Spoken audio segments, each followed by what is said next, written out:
तुम्हाला माहिती आहे माझ्यावर 70,000 कोटीचा भ्रष्टाचाराचा आरोप झाला ना. जल्दी केलं तर सगळ्यांच्या बरोबर मी सरकारमध्ये आहे ना.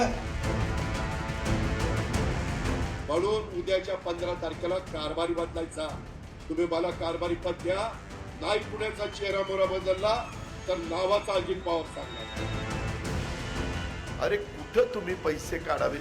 कुत्र्याच्या नसबंदीमध्ये पैसा काढा. जनाची नाही तर मनाची राव. मी देखील आरेला कार्य करणार आहे. मी एकतर कोणाच्या नादी लागत नाही, पण कोण माझ्या नादी लागला तर मी त्याला सोडत नाही. पण काय झालं तर 9 वर्षात तुम्हाला मला या माझ्या महानगरपालिकेला आशिया खंडातील श्रीमंत आता कर्जबाजारी केली. असले तरी शहाणे त्याचा विचार करा.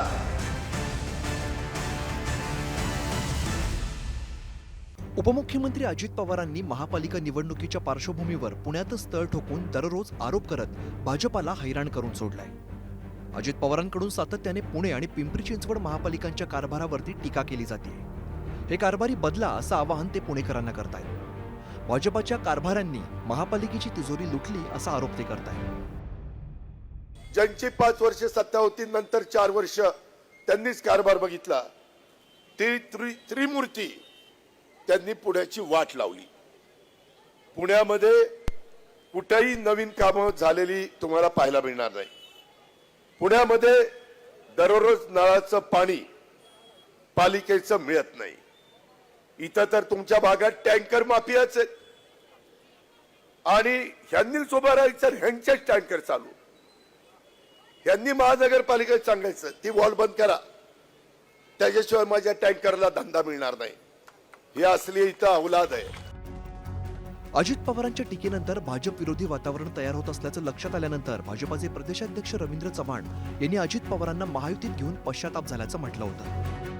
निवडणुकीच्या पार्श्वभूमीवरती लोकांचा दिशाभूल करण्याचा, खोटा नेरेटिव्ह पसरवण्याचं काम करतायत. आपण सर्वजण जाणता की ही सर्व मंडळी कशा पद्धतीने आपल्या बरोबर जोडली गेली. मी तर देवेंद्रजींना नेहमी खासगीत सांगायचो, साहेब थोडासा विचार करा, साहेब थोडासा विचार करा. पुणे आणि पिंपरी चिंचवडचे कार्यकर्ते हे मला रोज सांगतायत, थोडासा विचार करा. अजित पवारांनी मात्र भाजप नेत्यांवरील आपला टीकेचा दांडपट्टा सुरूच ठेवला. त्याला भाजप नेत्यांनीही जोरदार प्रत्युत्तर दिले. तुम्ही दादागिरी करता, तुम्ही दहशत निर्माण करता, गुंडगिरी करता. ज्या गावच्या बोरी असतात त्याच गावच्या बाबळी असतात हे विसरू नका. आणि मी देखील आरेला कार्य करणार आहे. मी एकतर कोणाच्या नादी लागत नाही, पण कोण माझ्या नादी लागला तर मी त्याला सोडत नाही. तुम्हाला अख्ख्या महाराष्ट्राला माहिती, मी जर कुणाचं ठरवलं तर त्याचा कार्यक्रमच करतो. अरे तू कार्यक्रम करतो तर आम्ही काय बांगडे घातलं? अरे आमचे या रणरागिणी तुझा कार्यक्रम करतील. या आमच्या लाडक्या बहिणी आहेत.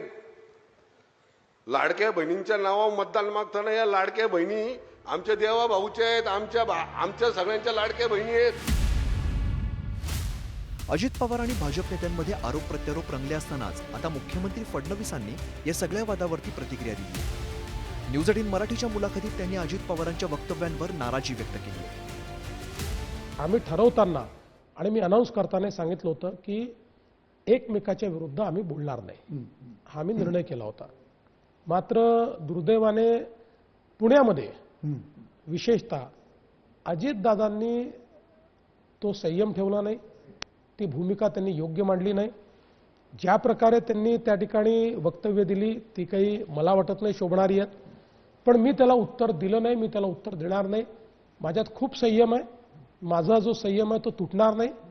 पूर्ण निवडणुकीत मित्रपक्षांवर मी काही बोलणार नाही, इतरांवरही मी काही बोलणार नाही, बोललो नाही.